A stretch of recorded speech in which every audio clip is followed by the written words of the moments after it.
Hello, good morning everyone. আমি shiny from Netherlands. আজকের গল্পে আপনাদের সবাইকে স্বাগত জানাই।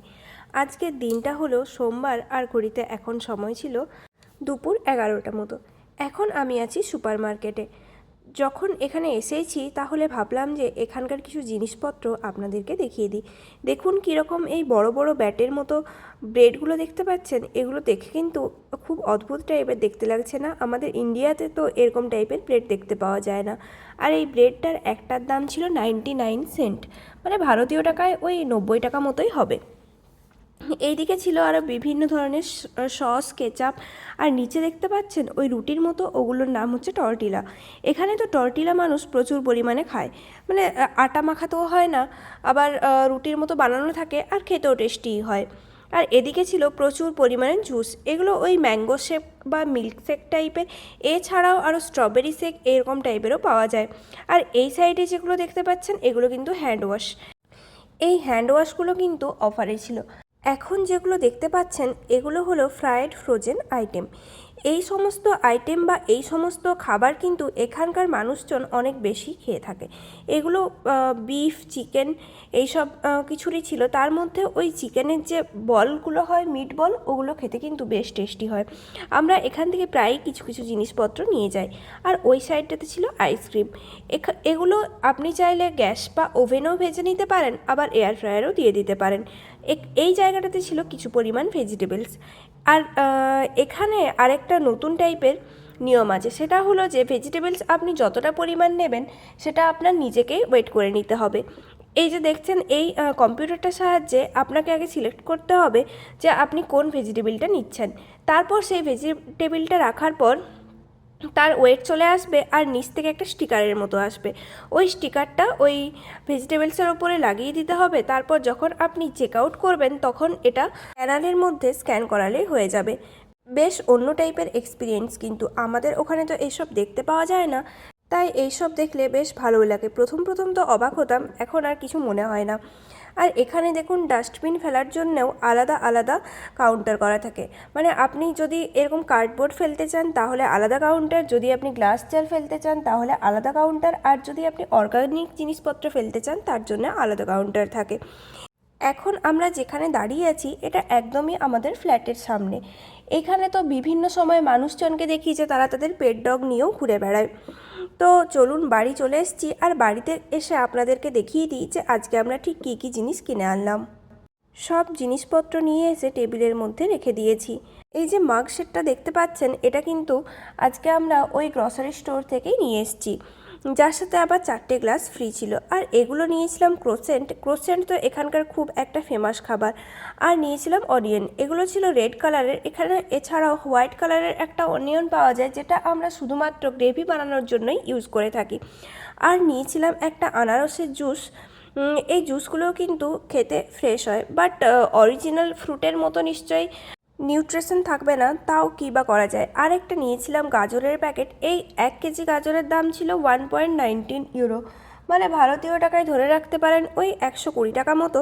এর সাথে নিয়েছিলাম ব্রেড আর গার্লিকগুলো এরকম 3টে বা 5টা একসাথে পাওয়া যায়। জিনিসপত্র সব রাখা হয়ে গেছে। এখন আমি চলে এসেছি কিচেনে।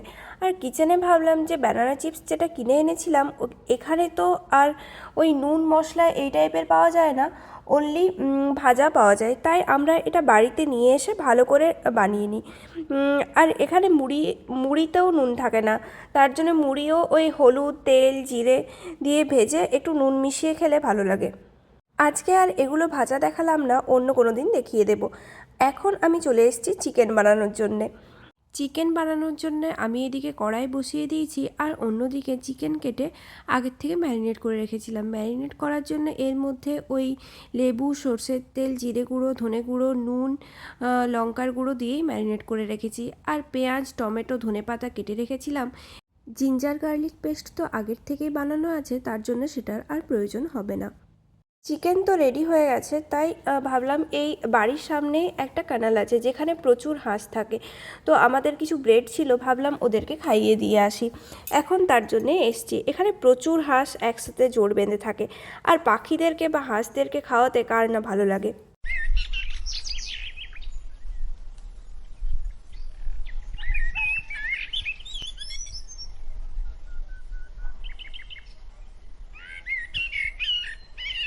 হাঁসগুলো কিন্তু জল থেকে ডাঙায় উঠে আসছিল।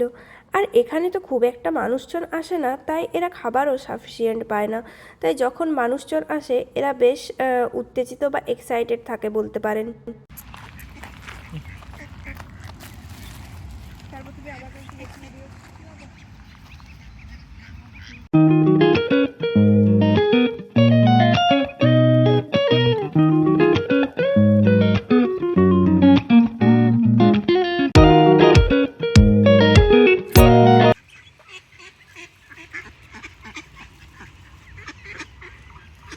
এরা যদি উড়ে আমার ঘাড়ে। এই ক্যানালের পাশ দিয়ে যখন হাঁটছিলাম তখন দেখলাম বেশ অনেক ব্ল্যাকবেরি ধরে রয়েছে। এখানে তো বিভিন্ন টাইপের বেরি পাওয়া যায়, সেটা বলেইছি, ওই ব্লুবেরি, ব্ল্যাকবেরি, স্ট্রবেরি। তবে এগুলো অনেক রাস্তার ধারেও পাওয়া যায়, কিন্তু এগুলো প্রচণ্ড বেশি পরিমাণে টক হয়, তার জন্যেই হয়তো কেউ খায় না। তবে কিছু জিনিস যেগুলো সুপার মার্কেটে পাওয়া যায় ওগুলো কিন্তু খেতে বেশ টেস্টি হয়। এগুলো রাস্তার ধারে হয়েছে আর খুব একটা বেশি পেস্টিসাইড বা যত্ন করা হয়নি, তার জন্যই হয়তো এগুলো এতটা পরিমাণে টক হয়। ব্ল্যাক কালারের যে বেরিগুলো দেখতে পাচ্ছেন তার মানে ওই বেরিটা পেকে গেছে, মানে খাওয়ার মতো টাইম হয়ে গেছে।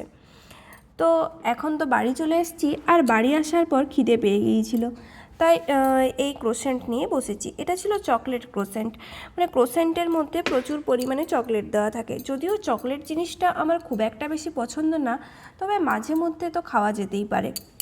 এই ক্রোসেন্টগুলো কিন্তু ট্রাভেল ফ্রেন্ডলি, যেহেতু ওই প্যাকেটের মধ্যে থাকে তার জন্য নিয়ে যেতে কোনো অসুবিধা হয় না। যখন আমরা সুইজারল্যান্ড গেছিলাম তখন কিন্তু এগুলো আমরা অনেকই নিয়ে গিয়েছিলাম। আর প্রচুর পরিমাণে চকলেটও দেওয়া থাকে, তাই হাই ক্যালোরি থাকে আর অনেকটা এনার্জিও পাওয়া যায়। এখন ঘড়িতে সময় 10:30, আর এই সবে সানসেট হচ্ছে, তার জন্য আমি একটা টাইম ল্যাপস বানিয়েছিলাম। আর দেখলেন কিভাবে একটা প্লেন চলে গেল।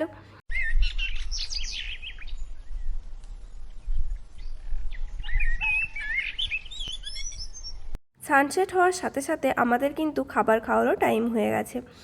তো রাতে ডিনারে তো জানেনই কী কী ছিল, চিকেন বানিয়েছিলাম আর সাথে ছিল এই ডাল। এই ডালের মধ্যে ছিল গাজর, টমেটো, বিনস, ধনেপাতা, সব কিছু মিক্সড করে। এই মিক্সড ভেজিটেবল ডালটা খেতেও কিন্তু বেশ হেলদি এবং টেস্টি। অবশ্যই বাড়িতে বানিয়ে দেখতে পারেন।